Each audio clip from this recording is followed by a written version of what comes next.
Girl, I can't have my legs hanging off the bed. I need a stool, honey. What's up, everybody? It's me, Erica. I need to go put on a jacket while I'm down here. And I need to put on some concealer. Excuse me. Oh, they're my other glasses. I wanted to put on my other glasses too, because these are not it.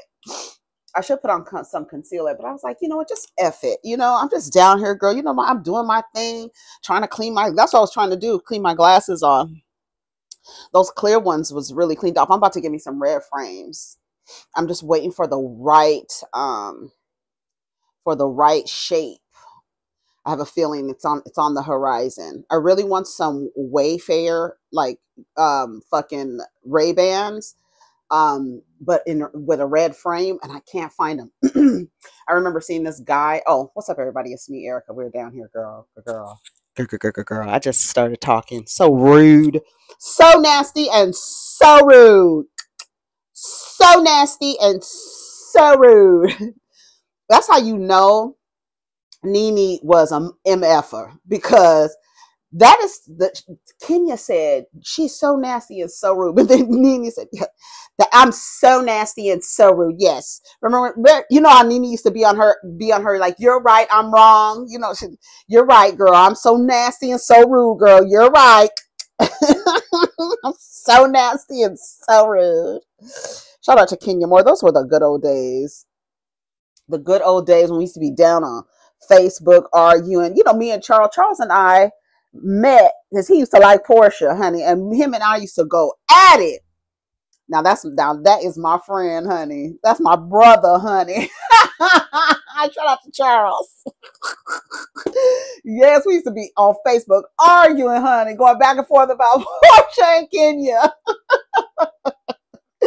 Oh my God, that is hilarious.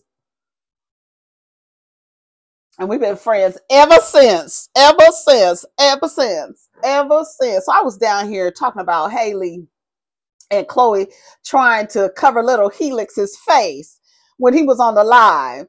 He turned his head and Chloe talking about, oh, girl, put the baby down. If he can't turn his head, he can't even turn. He want to see what's going on too. Y'all doing all this talking. Who are y'all talking to? As soon as the baby turned her head, she acting like they got to cover the baby's face. I said, get off of live. Why are you on a live broadcast with a baby who does, like, y'all doing all this talking? Babies be nosy as hell. Be nosy. Shout out to the nosy babies. They want to see too. Like, what are y'all laughing at? As soon as he did his head like this, did they see? Girl, shut up. Poor little Helix. Can't even turn his head. Girl, oh my God, all the reality shows are, I need to put some lip gloss on. Y'all got me looking here, bald by the lips, ashy by the lips. Hold on, let me go get my little lip dew. Girl, you wasn't even going to tell me, Erica, put some lip dew on. You done bought all them damn lip glosses from the down to the damn altar. Are you not going to put no lip dew on for the girls? You're not going to give us a little shiny lip, a little greasy lip? While I'm at it, I need to clean my damn nose.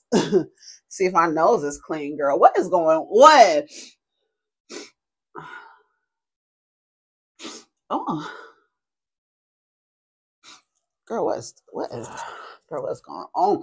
I don't want to have a bat in the cave, girl. I still got these damn lashes on. I showered and everything, girl. I was like, come on, lashes. Y'all better stay on. Still got them long lashes on. Elizabeth Oversee would be so mad at me right now. Talking about if y'all would just spend money on, instead of spending money on wigs and lashes, and get you some therapy. Talking about self-care. Girl, I got my lashes on my 18 millimeters. I'll show you the kit. I should show you the kit. All the lashes are there. But these are super long. So this kind of blocks them. If I have on those, you'll be able to see. Like, here, let me show you. Poor little Helix. Girl, the reality shows, they all back. New Jersey, Love and Marriage Huntsville, Now, do y'all want to watch Love and Marriage Huntsville? Are they talking about the same shit? Destiny's back, so hopefully she's telling the story. Maybe we will. It depends. Maybe we'll. I don't know. I don't know if I want to have a dedicated video to Love and Marriage Huntsville, because then I feel obligated to watch it on the day that it comes out. I mean, I guess we could talk about it anytime. I guess it really doesn't matter. And then New Jersey, New Jersey's going to have to be on, you're going to have to get New Jersey on Tuesdays because it comes on Sunday. It goes on Peacock, and then I watch it on Peacock, and then I'll give you the review. Dolores looks good as F-U-C-K. Do you hear me?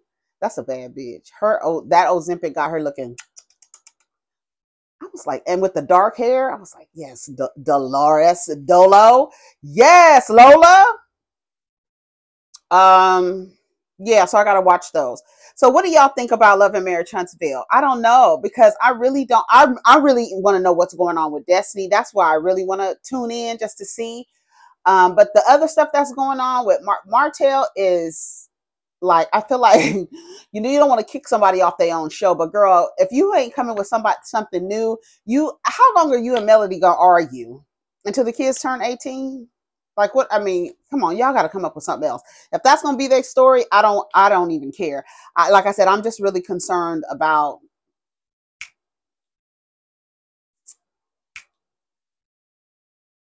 Destiny.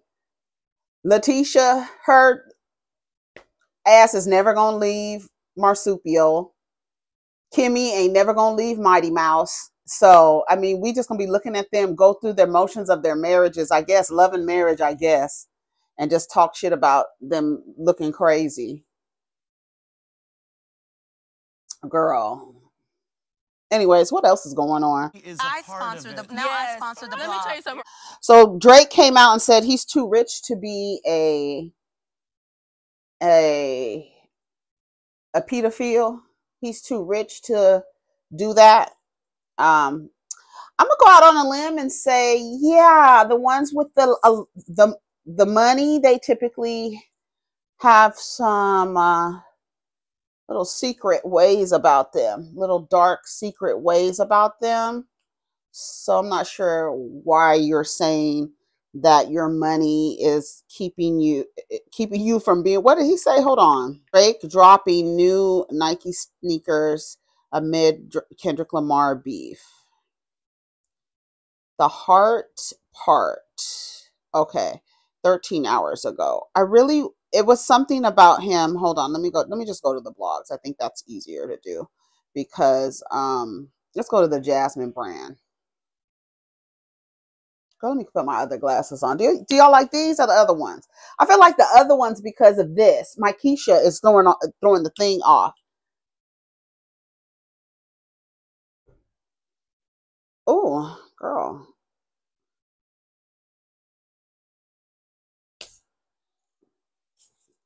Man, take your order. Mm-hmm. That's what I look like, huh? With these glasses and this damn thing on my head slapped up here. Okay, what did Drake say? It says, Gilly the Kid crowns Drake the winner of the rap beef with Kendrick Lamar. And then Joe Budden came out and was like, I'm so bored. Why are you bored? Because he's spilling tea. And these West Coast niggas don't like to bite. They don't bite their tongues at all. That's what I put on Twitter this morning. I've always noticed that whenever it's a West Coast dude in a rap beef with anybody, even if it's another West Coast dude, the way they come out is like, I'm not holding anything back. I'm going to speak plain and I'm going to be specific. We're not talking in riddles. You're going to know what the fuck I'm going to say. No Vaseline. Hit him up. Like, he come out the gate, I fucked your wife. So, like, anything after that, it's like, whatever. And it's always using women. If you haven't noticed, the women are used as objects in these little beefs, if you will. It's always women. But this talking about the pedophilia, I think the people are trying to back the folks off of that narrative. Joe Budden I'm bored all of a sudden. Gilly the Kid talking about he won. Girl, shut up. Let's hear what he has to say. I really don't like to hear. He looked like a little earthworm. I don't even like to hear what he got to say half the time, but let's hear. It's over with. Light skinned niggas won. They took that shit, man. See, like, and then you start off like that with no, it's like there's no like light skinned niggas won. Like, girl, you're trying to be funny, and I feel like you're not taking it seriously. Like, this is music, this is an art form. Light skinned niggas won. Like, no, that's not how any of this goes. Girl, let me hear what he has to say. Let me not cut his ass off. Man, it's over with. Light skinned niggas won. They took that shit, man. Is that shit over with, man? That shit is over with. I ain't gonna lie. Kendrick came back. And then he came back again. I said, oh, he barbecued, baked, honey dip, glazed, Old Bay seasoned the light skinned niggas. It didn't drink. There's like no thought. Niggas won, man. Like, that shit over. But you a piece of shit, so this shit really no coincidence. Drake is not a name that you don't see on no sex offender list. Easy does it. You mentioned it A minor, but niggas. Drake is not a name you'll see on any sex offenders list, right? Because your name is Aubrey. That's. Flight, but you a piece of shit, so this shit really no coincidence. Drake is not a name that you don't see on no sex offender list. Easy does it. You mentioned it A minor, but niggas gotta be sharp and tell the fans who was it. You thought you left E flat, D major. I slit your throat with the razor and do Rick Ross hair like that one flight. You a piece of shit, so screensaver. Only fucking with Whitney's, not Millie Bobby Browns. I never look twice at no teenager. I'm a fucking hitmaker, dog, not a peacemaker. Yeah, bullets that I'm stuffing in each chamber. Your ass in extreme danger. Stop buying views, but you a screensaver. Only fucking with Whitney's, not Millie Bobby Browns. I never look twice at no teenager. I'm a fucking hitmaker, dog, not a peacemaker. Yeah, bullets that I'm stuffing in each chamber. Your ass in extreme danger. Stop buying views and buy comments. You may as well keep the paper. Shit you got to need for living screensaver. That wasn't worthy of a he won. Like, what? No, I don't. Not the way they doing all this down to the TikTok. Girl, it's a lot going on down to the TikTok. When I tell you the people are dancing. They not like us. They not like us. They not beat your ass and hide the Bible if God watching you. Sometimes you gotta pop out and show niggas. Certified boogeyman, I'm the one that up the score. I never been with no one underage, but now I understand why this the angle that you really mess with. I see dead people. 6 cents? Come on, man. We got an M Night off riff. Hey, must have on the beat, ho, bo, do, rap, nigga, they ho, we ho. You know, the mix. I just really don't like Kev, the mix on that. So Kev on stage. His ass is crazy. You know, the mix. I just really don't like. Oh, because Vlad came out and said something. Y'all, let me tell you something. You know, the mix. I just really don't like the mix on that song. I mean, you just two-track the SOB. Really screwed the pooch on that one, buddy. I mean, you got the whole world to listen. That's Kev on stage. And you don't take time to do the mix? I mean, I don't mind the lyrics. Sure, you betcha. But the mix, I mean, where's the production quality? You know, Prince didn't do a great job on the mix sometimes. And look at the street. Kendrick's Not Like Us needed a better mix. It takes away from the song. A lot of people are mad at Vlad because apparently there was someone who said something to him on his on this tweet, a woman, and he tagged her employer. What are you doing? What are you doing? And I said to myself, I thought Vlad was married to a black woman. It doesn't matter. That doesn't even matter. That doesn't matter. A lot of these niggas are married to black women. They still ain't shit. So it doesn't, that doesn't take away your ability to lean into your ain't shitness. I still think what he does on documenting the degeneracy of black male pathology through hip hop, I think it's genius. And I think he has an archive for days that whoever wants to study the behavior and the ideas and the approaches and the values of Black men in the music and hip hop industry and in that space, in the entertainment industry, DJ Vlad has an archive for days to just that documented degeneracy like over and over and over again. So where a lot of people think he's an agent in that way, I don't see him as an agent. I think it's like they feel comfortable letting themselves out, letting, you know, feeling like they're in camaraderie with a white man. So they just let everything out. And that's it. It's a perfect place. He kind of disarms them basically, because that's where they kind of want to be. They want to be next to that. So they become vulnerable. And he's taken a great advantage of that. And I feel like, and he has a great archive on the documenting just the mindset and how these niggas think, and just talking to them and just hearing them. He has it. He has an archive full of it. But what he did with this Black woman, where he tagged, I think she's a professor or she works at Princeton, and he tagged her. Here, let me go to his page, actually. Let's just go. Let's see. He tagged her employer, DJ Vlad. Since it's Monday, let me be clear, the air and state that I never had any intention of filing a complaint to Princeton for former Professor Morgan Jenkins saying that white people aren't allowed to comment on Kendrick Lamar's music. She trolled me and I trolled back. At the end of the day, it created an interesting discussion about race relations in America. I'll be discussing it further in my future interviews. I never had any intention, as he tagged the employee and at least 5 times. Man, this man is still harassing her indirectly by trying to contact her family for probably interviews, or still harassing her even both. This nigga literally weaponized his whiteness to prove a point that he could. And y'all in the comments like, go Vlad. Boy, playing a dangerous game. Certain folks react to certain shit. Differently, Ross spared him for telling. Not everybody gonna do that. So you're batting Black people to be triggered by our experiences so you can have content? That's evil work. You forgot to tag Princeton on this one. Why?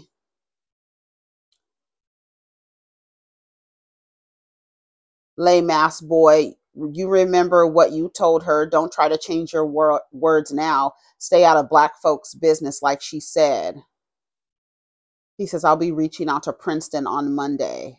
You tagged Princeton multiple times. Just admit she hurt your feelings, and you retaliated by acting like an angry, bitter white man and proving her point on why white people need to stay out of Black people's business.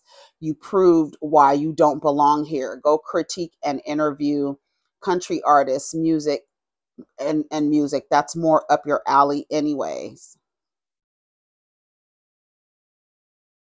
This really doesn't hit the way you think it does. What she did was wrong, to be honest. She literally said, because of your skin color, you can't have a say in hip hop, which I think it's actually terribly ignorant, being that, like, there's always been a presence of a white bodies in hip hop. There's always been there from like beginning, like even with fucking Def Jam, Rick Rubin and Russell Simmons. There's always been there, that even if it was just the fucking engineers, girl. Like for people to say, and I think there was people that were saying that white people could not have a critique on what Drake and Kendrick were going through, which I think is I literally think it's literally asinine. To me, it is. Stay out of this. What do you mean? It's this. And then y'all fuck up with trying to make it like a regional racial thing with hip hop, and then be like, why don't they represent us anything? And when you're always trying to do like this, but then you want the reach and the exposure, but then when the reach and exposure happens and those people that it reached to and was exposed to start to have an opinion on it, you want to say, no, this is ours, this is ours, this is ours. But at the same time, you want them to even give you awards for the art form and be recognized at these awards. But when they start having opinions on the music, then it's like, stay out of black folks' business. Girl, shut up. That doesn't even make sense to me. That does not make sense to me. Stay out of black folks' business. I can have an opinion, especially, I feel like tagging Princeton, wrong, but I feel like he can have an opinion on hip hop and the rap beef. I mean, he really can. It's not like he hasn't been enmeshed in, invited in, set at tables with. And y'all be mad at these non-black people having opinions about things, but who let them into? Black men are letting them into. When these white girls get on their platforms and feel like they can be slick and say something slick, yes, Jules, y'all let them in. It's black men who let them in. So don't be mad at the people for having an opinion when your gatekeepers are opening the gates. And I feel like you shouldn't be gatekeeping so much and at the same time asking for representation. Don't ask for representation. Don't ask to be recognized. SZA was on the internet the other day saying that she gets put in R&B just because she's black. And that's not, she really doesn't make R&B music. She really doesn't make R&B music. She doesn't. But Justin Bieber can make, he's labeled as pop, which really just means popular music, as if R&B and the genre of hip hop or whatever is not popular music. Stop trying to act like it's this regional thing back in 1980 or 1981. Like, no, it's not. People are literally, your culture is global. We are a global community thanks to the social media and the internet and all the stuff. Like, we're global. There's no way that you can be like, stay out of so-and-so's business when everybody is consuming it. You can't say that. You can't tell somebody to consume something and they can't have an opinion on it. And then just because they're not black,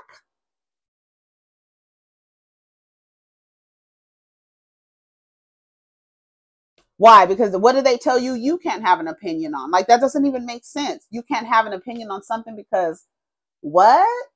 That part doesn't make sense to me. Him tagging Princeton, you're out of order.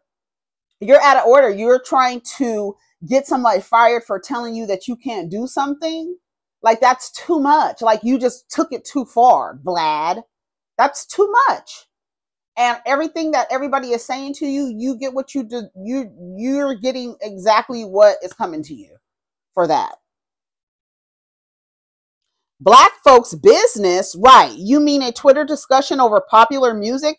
This is why we look so lame to other nations and why many of us fellow blacks don't want to be grouped in with popular mainstream image of so-called black Americans. I kind of agree with that. It's like, don't be so ignorant. Like, do not be so incredibly ignorant that you're saying that, oh, we need representation. You want to be accepted. You want these people to be able to be represented at award shows and things like that. And so when it's time to talk, that means that everybody should be talking. That means this is an inclusive conversation, right?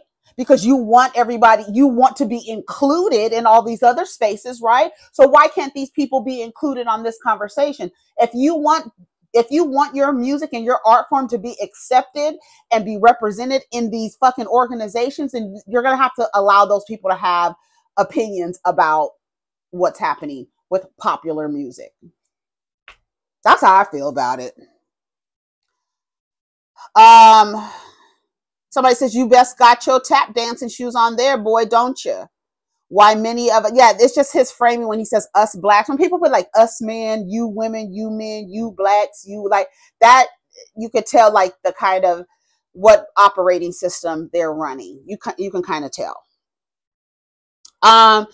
This is literally it. Vlad tagged Princeton. He cannot backtrack and act like he wasn't trying to get the school's attention. He literally tagged them in the post being a male Karen at the end of the day, aka a Kevin. Stop lying. You kept tagging the university. Somebody said, Wait, so a professor at Tag Princeton is telling me that a white person shouldn't be allowed to voice their opinion about hip hop? And that's, you know what? Let me tell you, I know y'all be proud of your accomplishments and want to display where you work and who you work for in your bios. If you have a slick mouth and you have opinions that people don't agree with, it's probably best that you maintain that anonymity, that level of, I feel like people shouldn't know where, I feel like you shouldn't display, I mean, I guess, but I don't know. Like maybe if you were like a musical teacher and you were teaching like musical history at Princeton and like, then like I'm going to have a commentary on some music and Princeton, it's in my bio. And if you contact the school, they'll know that I'm a musical history teacher. So I can talk what the fuck I want to say and say what I don't know. I'm just coming up with something. Cause girl, that I feel like that's like a old hack. Like you don't put where you work, especially if you have opinions that are polarizing, especially if you're telling white people to stay out of black people's business about music. Like,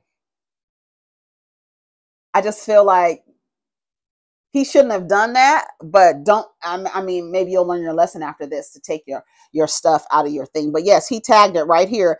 Don't try to change your words now. I'll be reaching out to Princeton about this on Monday.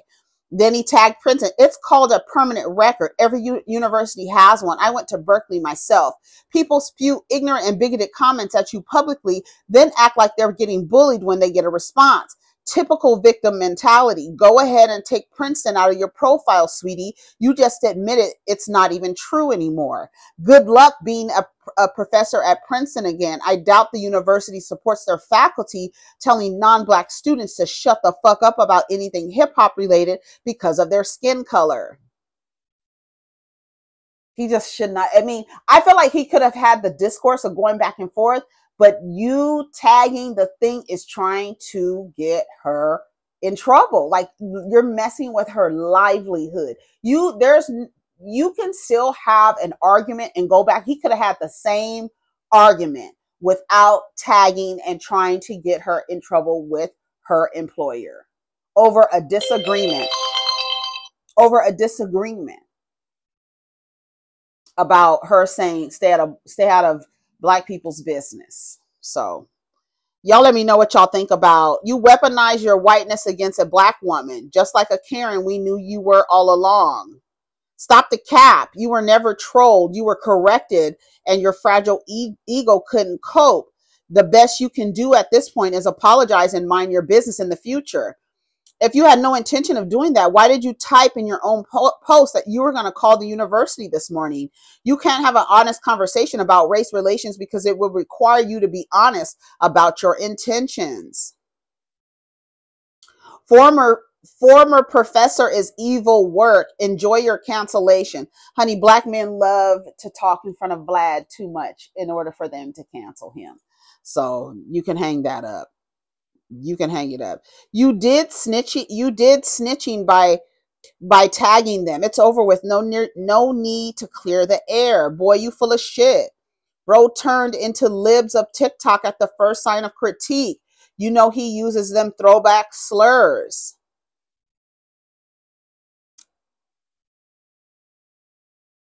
Did he delete the tweet?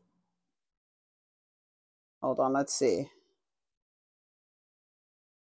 Oh, here's Mark Lamont here. He says, no, Vlad, this doesn't clear the air. You're literally arguing that you are weaponizing your power and privilege to threaten a black woman's job.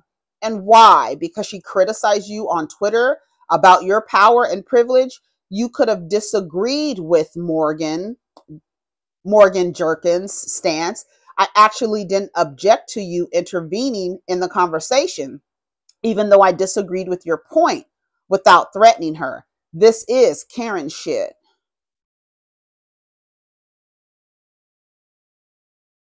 I feel like Mark Lamont Hill just wrapped it up. Like you could have had the whole argument without trying to tag. Like you could have literally came at her and been like, bitch, like, girl, why are you trying to say that? I'm da da da da da. You didn't have to, like, you feel like in an argument you have to go for somebody's livelihood. Like, why would you reach that far in this argument? Did you get that upset? Like, again, y'all know he's married to a black woman, so I'm surprised that people don't really, I don't know that people really know that about Vlad, but he is. Hold on, let me see if we have a picture of his wife online. One thing I can say about the events that transpired over the weekend from Friday, all the way over the weekend with Princella and B. Taylor and all of that stuff, I feel like that event kind of just was like a little domino in exposing more things about what happens with people who are smart and gain a platform and people start to listen to them and they fall and revert right into their like ego, where they start to become just like a cliche. And it's so whack and it's so disappointing to just like have all this knowledge and be really smart, but then just turn out to be like a cliche. Like you really like, it's like a template for a cult, right? Where you have this smart person and people who are looking for answers find this person. And because just the way that we are conditioned, people tend to practice idolatry and they begin to pedestalize this person. And they're, instead of just listening, that's why I always tell y'all, just sit down for a second, gather information and leave. Because when you sit down and start to build altars around this person and start to worship the messenger instead of the message, the messenger tends to fall into their ego. This is like classic. If you have watched one documentary on a cult, you can see how, if you're just focusing on the person who's the nucleus of it and how they just fall into their ego, and then like you can't question them. They operate in a hierarchy. They start bad mouthing the people that are coming to them for help, right? So it's like a cycle. And what I was saying is, like, ironically, 2 years to the death of Kevin Samuels, and that kind of like putting a cap on that kind of that chaotic energy that he was sending out or emitting from his broadcast. The same thing happens here, which I don't think that it's going to have a really too much of a negative effect, but it just goes to show that, one, you cannot idolize people. Even if they're giving you a message that feeds your soul, you are going to have to learn that you cannot attach yourself to the person, because the person is going to operate as a human. Even though the message is divine, you still have a human being walking around. And so when you attach your ideas to the human being and they behave as humans do and might mistreat a person or get in their ego and act like they can't be questioned, that happens. And so that you are not so disappointed in the person for being human, you can take the message that they've taught you and move on. I don't think it's going to have a really negative, too much of a negative effect, but it's just a lesson in unlearning worship, unlearning idolatry, practicing and exercising critical thinking skills, being able to question the messenger, being able to question the teacher, being able to, quote, challenge the teacher, all of that. If you are fostering a space for critical thinkers, that means you are able to be questioned about your curriculum or the lack of. And that's just what it is.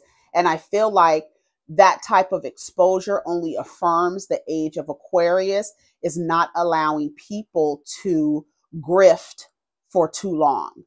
And because people are becoming more aware, they are quicker to expose, right? Because we are updating our operating systems where we don't allow that type of energy, where it now becomes It's disharmonizing, right?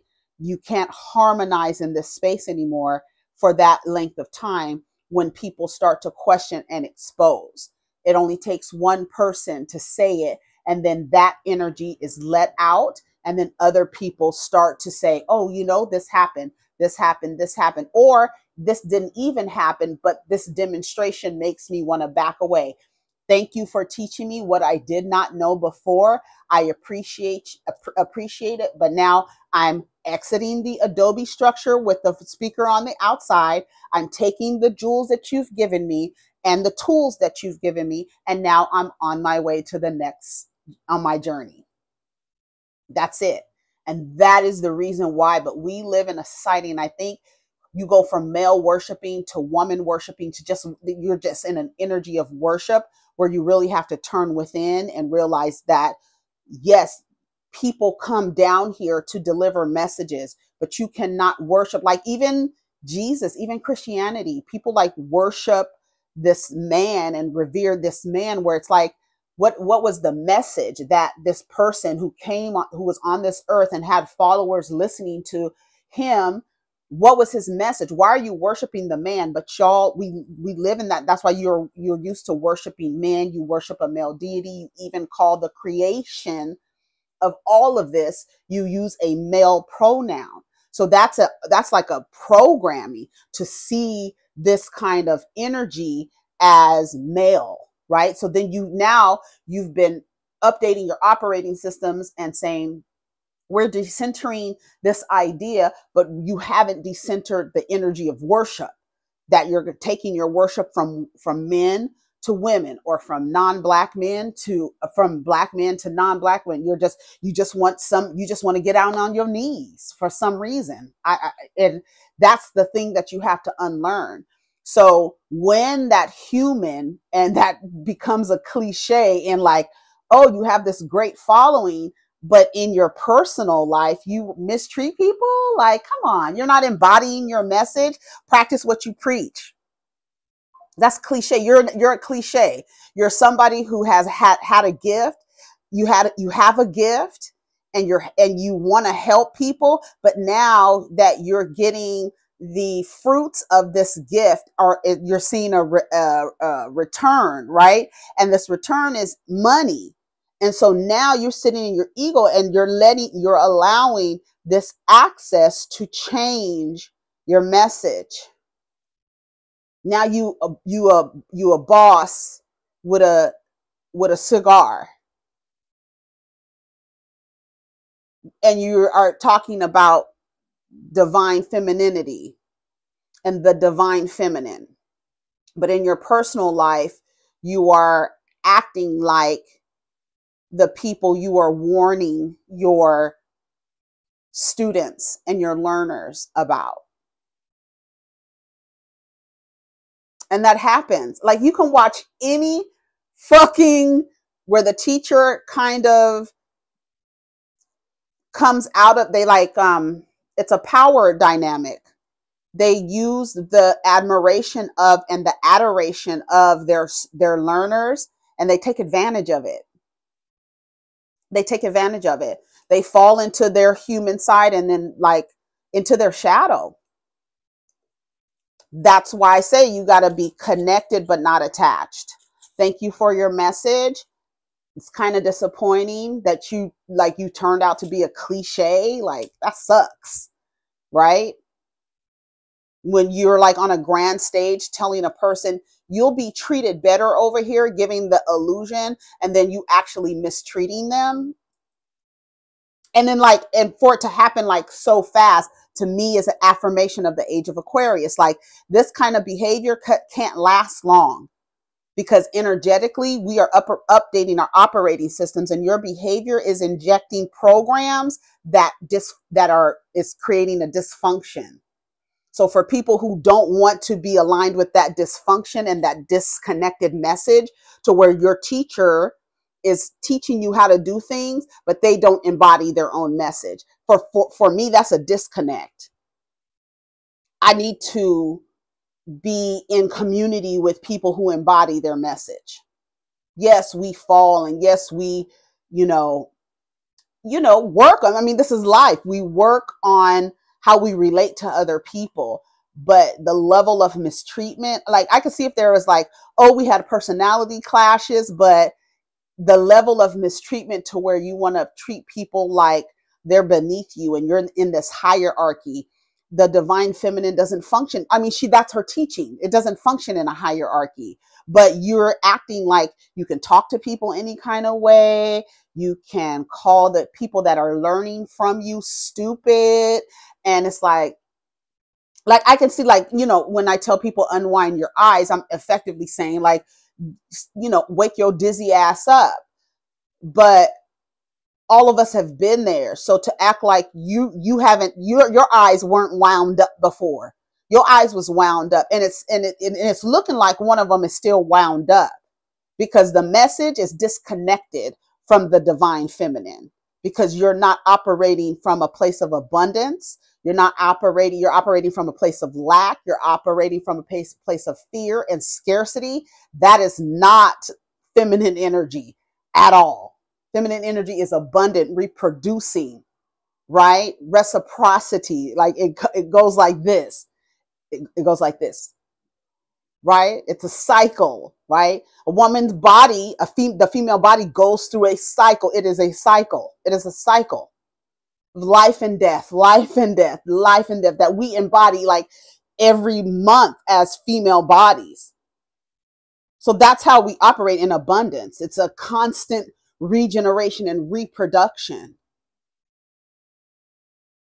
And to find out that you're mistreating mistreating people, and then literally residing in your lower chakras, because although you tell your learners that they're so worried about fucking men, you seem to be so worried about fucking women, and admitting that you're not able, you don't really know women, and you weren't friends with women. Why? That to me would be the perfect time to develop your friendships with women. That was my homework from therapy. Develop your friendships with women. I'm not sexually attracted to women, but I would like to have more women around me and be friends with them and develop those platonic relationships. But there's an energy where she's operating from her root: survival, fear, lack, fucking, fighting, dysfunction. And it's disappointing because this person has the knowledge and the tools, and unfortunately they're not being applied in her interpersonal relationships, so that it feels disjointed. I can see, like I said, I can see personality clashes, but there's a level of mistreatment, gaslighting, and manipulation that is happening that, again, is cliche for somebody who has that energy, this powerful energy that can go from masculine to feminine in a blink of an eye. We're Andromedan star seeds down here. We get it. We understand that. But for the teacher to fall into their ego and act like they can't be taught or even read, I was like, what in the Kanye West is going on around here? But it is possible for people to be brilliant and not be in the book. But we're not going to sell that we're in the book and we're not really in the book. Right? That's how I feel. And I feel like it's just an affirmation of the age of Aquarius, honestly. I feel. Yeah, Vlad, he's married to a black woman. It says ex-wife. Oh no, this is another woman. Let's see. Let me see what his thing says. Early life. Lubonvi was born in the Ukraine. A Russian Jewish family, moved to the U.S. at the age of 5. Living in Massachusetts before they settled down in San Mateo, California. He became interested in hip hop as a youth when NWA released their debut album. It doesn't say anything about his wife, even in the personal section. And this is just on Wikipedia. So, that's just like, and he's 50 years old. like literally grew up in hip hop culture. Like, that's what I'm saying. Like, I can see him being upset by somebody saying you need to not have an opinion, but to tag their school and their job, I just think it's just trash. I just think it's just trash. Anyways, y'all, that's all I guess we have to talk about. That's all we have to talk about. Take care of each other, protect your energy. Let's get down in the comments. Peace.